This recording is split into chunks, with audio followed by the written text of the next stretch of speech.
presentasi. Perkenalkan, kami dari kelompok 7 akan mempresentasikan hasil diskusi dari kelompok kami yang berjudul Supervisi dan Pengembangan Keprofesionalan Guru. Maka dari itu, izinkanlah kami memperkenalkan anggota kelompok kami. Yang pertama ada Ibu Anita Zunarmi dari kelas D. Yang kedua ada Ibu Henikus Polini dari kelas E. Yang ketiga ada Ibu Safitri Wulandari dari kelas F. Dan saya sendiri Gunawan dari kelas F. Maka dari itu, untuk mempersingkat waktu, ikutilah presentasi dari hasil diskusi kelompok kami, Supervisi dan Pengembangan Keprofesionalan Guru. Salam.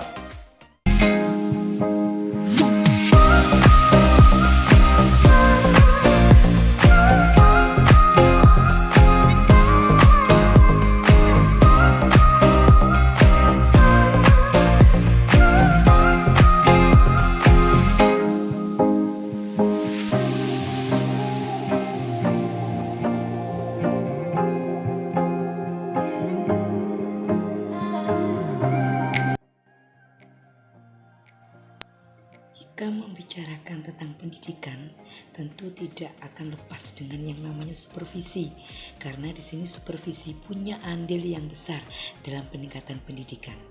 Nah, ketika kita mengingat kembali definisi dari supervisi itu, yang sering kita dengar adalah istilahnya itu mengawasi atau mengarahkan. Sehingga pada sejarah supervisi instruksional itu dipandang paling sering sebagai instrumen untuk mengendalikan guru. Nah, kalau kita pernah membaca buku-buku tentang supervisi, ada salah satu tokoh terkenal yang banyak membahas tentang supervisi, yaitu Carl Glickman. Nah, di sini Glickman itu memandang supervisi itu adalah menunjukkan visi bersama tentang apa yang dapat dan harus dikembangkan oleh pengajaran dan pembelajaran, yang dikembangkan secara kolaboratif oleh pengawas, guru, dan anggota komunitas sekolah yang ditunjuk secara resmi. Sehingga supervisi ini memberikan ruang bagi kepala sekolah dan guru untuk bekerja sama, untuk membuat visi mereka menjadi kenyataan, untuk membangun komunitas pembelajaran yang demokratis berdasarkan prinsip-prinsip moral yang menyerukan agar semua siswa dididik dengan cara yang memungkinkan mereka menjalani kehidupan yang memuaskan dan menjadi anggota yang berkontribusi dalam masyarakat demokratis. Ada beberapa hal yang perlu kita perhatikan yang ada kaitannya supervisi demi keberhasilan atau kesuksesan suatu sekolah. Hal yang pertama yaitu bahwa supervisi itu bisa menjadi perekat untuk menjadi sekolah yang sukses. Karena di sini supervisi itu membantu menyatukan elemen-elemen terpisah dari efektivitas instruksional ke dalam tindakan di sekolah. Dengan kata lain, ketika guru memberi atau menerima tujuan bersama untuk siswa, dan karena itu saling melengkapi pengajaran satu sama lain, dan ketika saat itu supervisor bekerja dengan guru dengan cara konsisten, guru itu diharapkan bekerja sama dengan siswa sehingga tujuan bersama antar elemen-elemen yang ada di sekolah itu dapat tercapai. Nah, kemudian hal berikutnya yang perlu menjadi perhatian demi kesuksesan atau keberhasilan suatu sekolah adalah bahwa pengawasan yang efektif itu membutuhkan pengetahuan, keterampilan interpersonal, dan keterampilan teknis.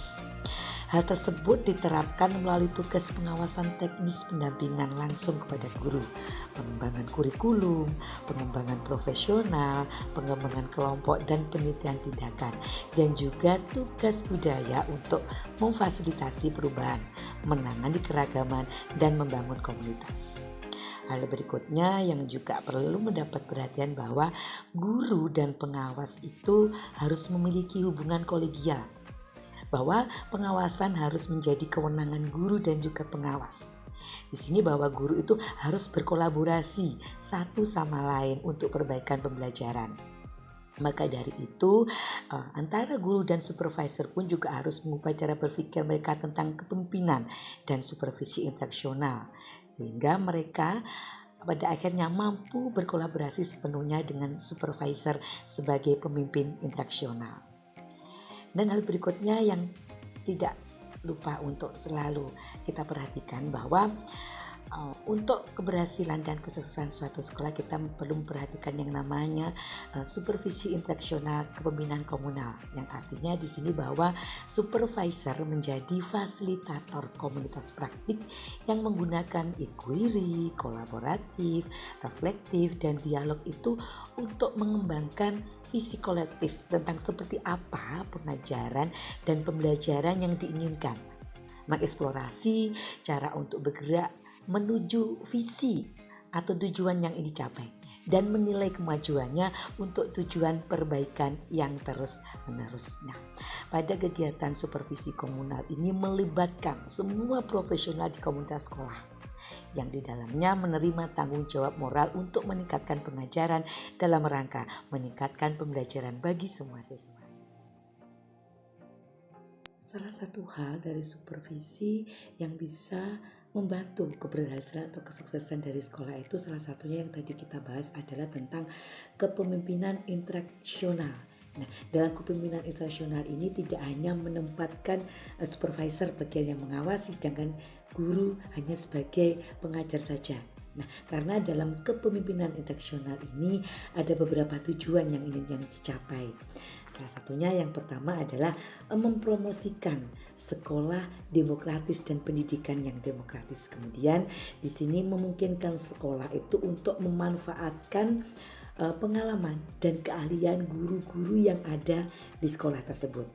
Kemudian berikutnya yaitu tujuannya untuk membantu sekolah merekrut dan mempertahankan guru yang berkualitas tinggi atau yang memang punya kemampuan yang lebih dibandingkan dengan guru-guru yang lainnya. Kemudian tujuan berikutnya di sini adalah untuk meningkatkan kemungkinan bahwa guru itu akan menerima kurikulum dan inovasi pembelajaran karena guru terlibat dalam merancang inovasi pembelajaran yang ada. Nah, tujuan berikutnya adalah mempromosikan lingkungan kerja yang profesional. Dalam artian disitulah kinerja para guru akan terlihat. Jadi di sini seorang supervisor itu menggerakkan guru yang awalnya terbiasa dengan supervisi yang tradisional menuju supervisi yang kolegial. Nah, itu yang dapat dimulai dengan membuka komunikasi dua arah dengan guru tentang kelebihan dan kekurangan pengajaran yang ada di sekolah. Dan juga tentang visi mereka terhadap pembelajaran itu, apa yang ingin dicapai. Dan ini perlu dukungan dari seorang supervisor. Dalam supervisi komunal, seorang supervisor itu tidak lagi sebagai satu-satunya orang tunggal sebagai pemimpin instruksional, tapi di sini melibatkan guru sebagai pemimpin instruksional. Nah, pada tugas kepengawasan ini, baik seorang supervisor ataupun guru yang ditunjuk sebagai pemimpin instruksional itu mempunyai beberapa tugas, yaitu diantaranya adalah tugas teknis dan tugas budaya. Pada tugas teknis, salah satunya tugasnya adalah memberikan bantuan langsung dalam kegiatan pendampingan, kemudian melakukan evaluasi pengajaran, kelompok perkembangan, pengembangan profesi, kemudian pengembangan kurikulum, tindakan penelitian. Nah, kemudian pada tugas budayanya yaitu memfasilitasi perubahan, mengatasi perbedaan, dan membangun masyarakat belajar. Nah, dalam melakukan suatu kegiatan kolektif ini tadi, ya, seorang pengawas itu perlu memahami hal-hal yang sebagai bekal dalam melakukan suatu tindakan kepengawasan. Nah, di sini hal yang pertama yaitu tentang pengetahuan. Bahwa pengawas di sini itu perlu memahami. Nah, apa yang biasanya dilakukan guru itu di sekolah. Mereka perlu memahami yaitu pengetahuan tentang pengembangan guru dan orang-orang dewasa serta praktik pengawasan alternatif sehingga nanti dapat membantu mematahkan norma yang biasa-biasa terjadi di supervisi yang bersifat tradisional. Kemudian yang kedua di sini adalah seorang supervisor itu juga harus punya dasar keterampilan mereka sendiri yang bisa memengaruhi individu dalam kelompoknya. Nah, hal ini bisa digunakan untuk mempromosikan suatu hubungan yang positif dan berorientasi pada perubahan. Kemudian yang ketiga, bahwa seorang supervisor ini harus memiliki keterampilan teknis dalam mengamati, merencanakan, menilai, melaksanakan, dan mengevaluasi perbaikan pembelajaran. Nah, pengetahuan keterampilan interpersonal, keterampilan teknis, kompetensi teknis ini adalah 3 aspek pelengkap supervisi sebagai fungsi perkembangan budaya sekolah tradisional. Nah, yang pertama kita lihat dari aspek budaya kerja dan budaya yang ada di sekolah. Yaitu yang pertama yaitu tentang yang namanya keterasingan. Nah, guru itu merasa bahwa hanya ruang kelasnya saja dunianya di sekolah itu.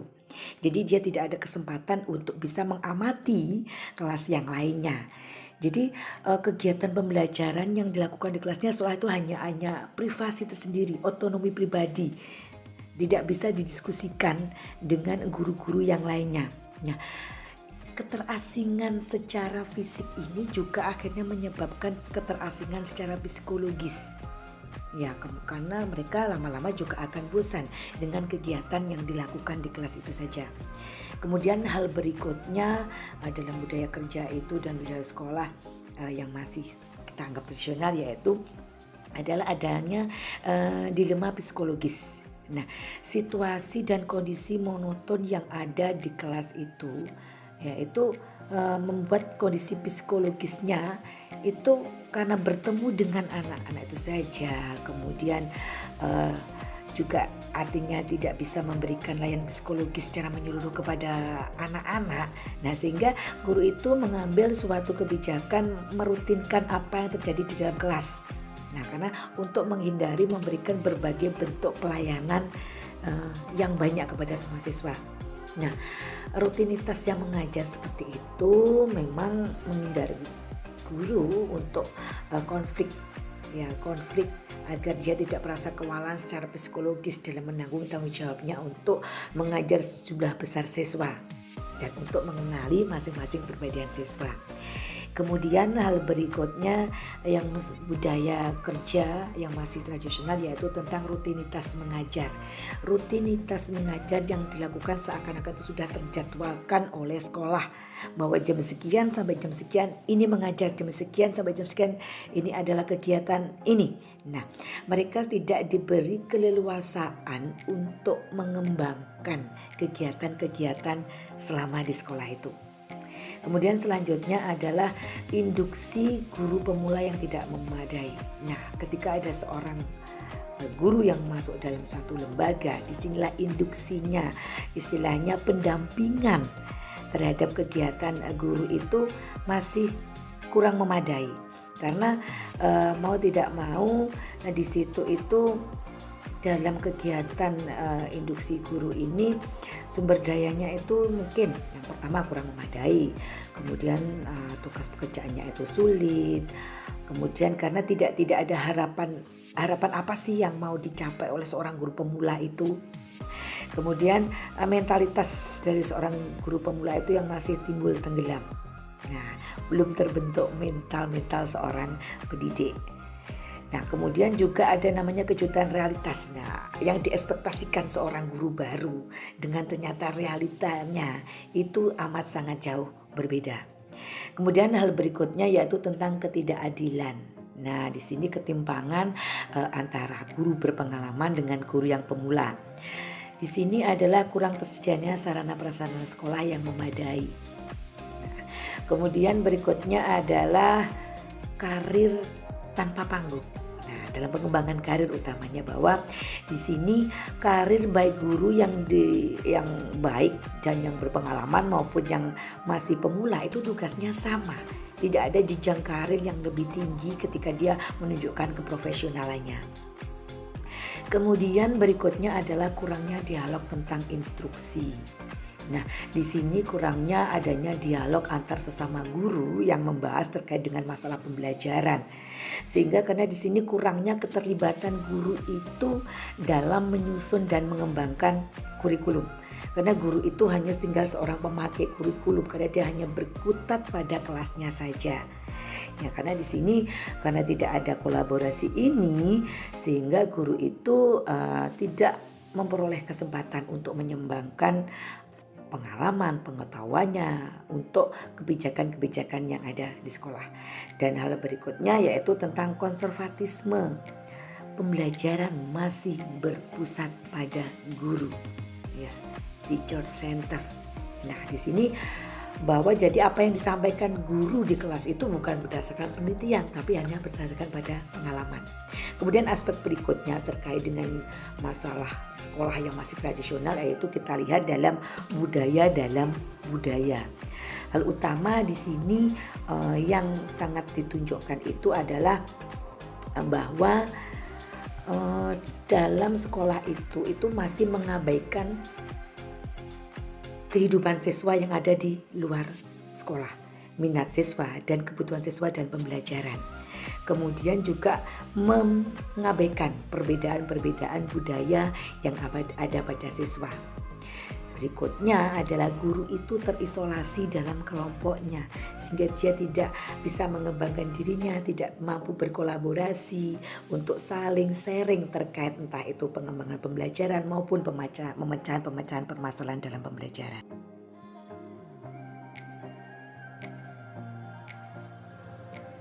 Yang ketiga adalah sekolah dinamis. Pembahasan yang pertama adalah kepemimpinan bersama, kebersamaan, dan kolaborasi. Dalam hal ini, supervisor yang berbagi kepemimpinan mengetahui bahwa pengetahuan dan keterampilan untuk meningkatkan pendidikan akan didistribusikan ke seluruh komunitas sekolah. Kepemimpinan bersama dan kerja kolaboratif akan menghubungkan menuju budaya sekolah perguruan tinggi. Dalam budaya teman sebaya atau kolegial, guru akan membantu semua teman sebayanya untuk menjadi guru yang lebih baik dan mengambil tanggung jawab bersama untuk pertumbuhan dan perkembangan seluruh siswanya. Dalam budaya kolegial, energi, pemikiran kreatif, efisiensi, dan niat guru akan semakin meningkat, dan sikap sinisme dan sikap defensif yang akan menghambat perubahan itu juga akan berkurang. Pembahasan yang kedua adalah pengembangan profesional. Pengembangan profesional di sekolah dinamis berfokus kepada visi sekolah dan mengintegrasikan kepemimpinan, kolaborasi, dan solidaritas bersama. Program bantuan guru baru atau guru pemula merupakan bagian yang sangat penting dari program pengembangan profesional sekolah. Pengembangan profesional yang berbeda dapat menawarkan jenis dukungan yang berbeda kepada guru pada tahap karir dan kebutuhan pembelajaran yang berbeda.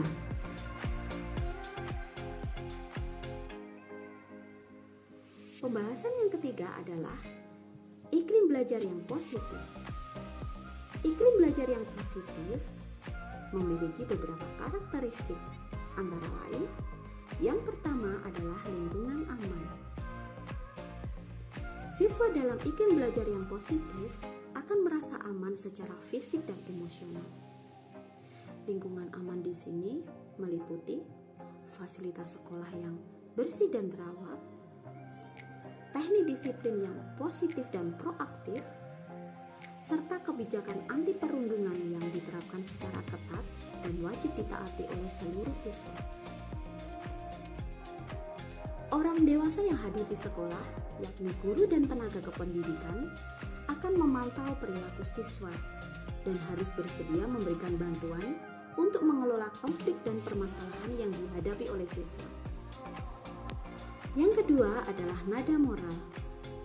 Dalam iklim belajar yang positif, guru dan tenaga kependidikan sangat peduli dan sangat berkomitmen untuk keberhasilan mereka.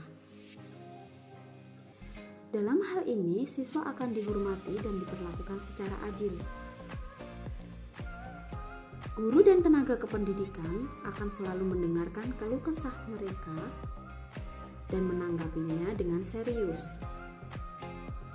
Dalam hal ini, siswa tidak hanya diterima sebagai individu yang memiliki kepribadian yang unik, yang memiliki kebutuhan, dan memiliki minat, tetapi juga diperlakukan sebagai anggota komunitas pembelajar dengan kewajiban bersama untuk merawat dan membantu satu sama lainnya. Yang ketiga adalah hubungan. Siswa dalam iklim belajar yang positif akan mengembangkan hubungan terhadap teman sebaya, dengan guru mereka, dan pemimpin sekolah. Yang keempat adalah rasa pemberdayaan. Dalam hal ini, guru akan membiarkan siswa untuk berpartisipasi dalam keputusan tentang lingkungan belajar mereka, apa yang akan mereka pelajari, dan bagaimana mereka belajar. Pembahasan yang keempat adalah kurikulum, instruksi, dan penilaian otentik. Penilaian otentik di sini mencakup 4 prinsip. Yang pertama adalah berpikir tingkat tinggi, yang kedua adalah pengetahuan mendalam, yang ketiga adalah percakapan substansi antara guru dan siswa, yang keempat adalah hubungan pengetahuan guru dengan kehidupan siswa. Pembahasan yang kelima adalah demokrasi. Dalam hal ini, sekolah dinamis mempersiapkan siswa untuk memiliki kewarganegaraan yang demokratis yang mampu mempromosikan perbaikan sekolah yang berkelanjutan, mendorong pertumbuhan guru, dan menghasilkan peningkatan pembelajaran siswa. Pembahasan yang keenam adalah ketanggapan budaya. Sekolah dinamis adalah sekolah yang responsif secara budaya. Mereka tidak hanya menghormati, namun juga akan mempromosikan keragaman budaya dan menggunakan aset-aset budaya tersebut. Kurikulum yang digunakan dalam sekolah dinamis juga menggabungkan nilai-nilai, adat istiadat, dan bahasa siswa yang beragam. Sekolah dinamis juga menggunakan penilaian peka budaya untuk mengukur kemajuan siswa dan mendiagnosis kemajuan belajar siswa.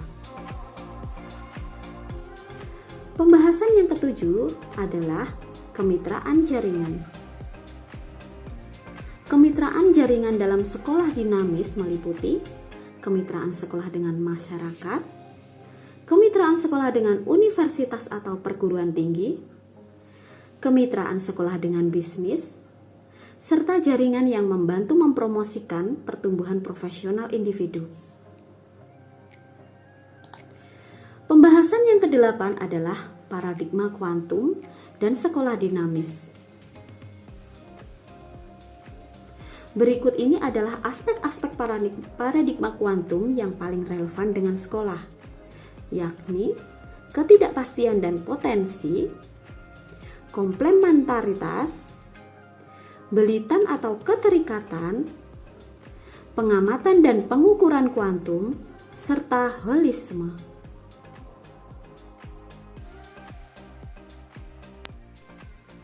Berikutnya adalah pengembangan orang dewasa dan guru dalam konteks sekolah. Dalam supervisi, guru dianggap sebagai orang dewasa yang berubah. Orang dewasa sebagai pembelajar. Peningkatan instruksional terjadi ketika guru meningkatkan pengambilan keputusan mereka tentang siswa, konten pembelajaran, dan pengajaran. Hal tersebut didasarkan pada teori pembelajaran orang dewasa, pembelajaran berlokasi dan komunitas praktik, pembelajaran orang dewasa secara holistik, dan perspektif kritis pada pembelajaran orang dewasa. Pengembangan orang dewasa dan guru. Nah, teori ini adalah merupakan tahap perkembangan orang dewasa dan guru, pengembangan siklus hidup guru dan karir mengajar, termasuk juga peristiwa transisi dan pengembangan peran. Berikutnya perkembangan atau pasang surut. Guru seperti manusia tidak statis dalam meningkatkan pemikiran dan komitmen mereka tentang semua upaya dapat mengalami kemunduran, daur ulang, dan menjadi terhalang dalam pengembangan diri.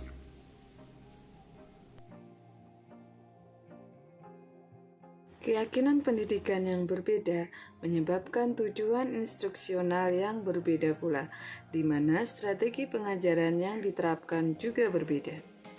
Ada 3 platform pendidikan dengan keyakinan berbeda, yaitu Joan Simpson, Bill Washington, dan Pat Rogers. Joan Simpson mempercayai bahwa tujuan pendidikan adalah untuk mentransmisikan pengetahuan dasar, keterampilan, dan nilai-nilai budaya dengan melakukan kontrol atas kelas, isi pelajaran, dan murid. Bill Washington mempercayai bahwa tujuan pendidikan adalah pertumbuhan murid, utamanya dalam keterampilan inquiry dan pemecahan masalah. Pat Rogers mempercayai bahwa setiap individu anak itu unik dan tujuan utamanya yaitu memenuhi kebutuhan individu murid secara utuh, baik segi emosional, fisik, kognitif, moral, dan sosial.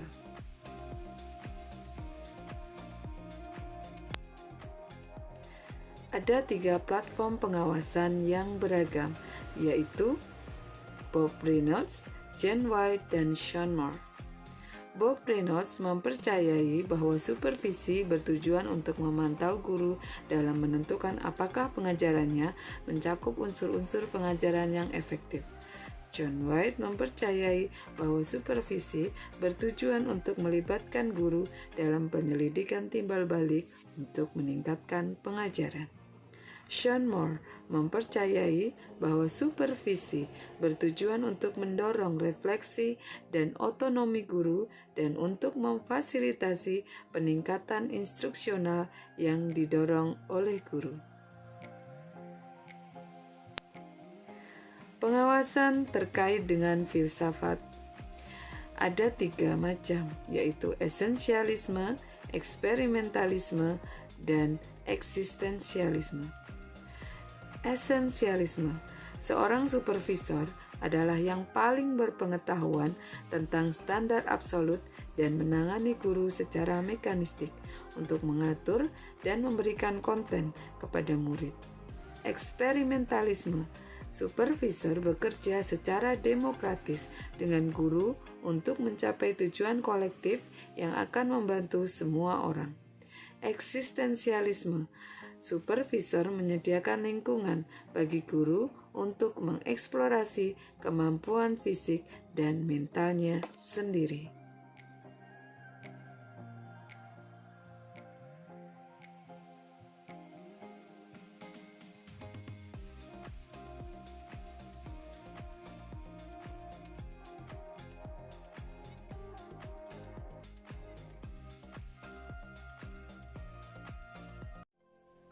Demikian tadi adalah hasil dari presentasi kelompok kami, kelompok 7 yang berjudul Supervisi dan Pengembangan Keprofesionalan Guru. Kami sangat berharap kepada rekan-rekan mahasiswa dapat memberikan saran dan kritik yang membangun agar kelompok kami bisa menjadi lebih baik lagi. Terima kasih sudah mengikuti presentasi dari kelompok kami. Jika ada kurang lebihnya, kami mohon maaf. Wassalamualaikum warahmatullahi wabarakatuh. Salam kolaborasi.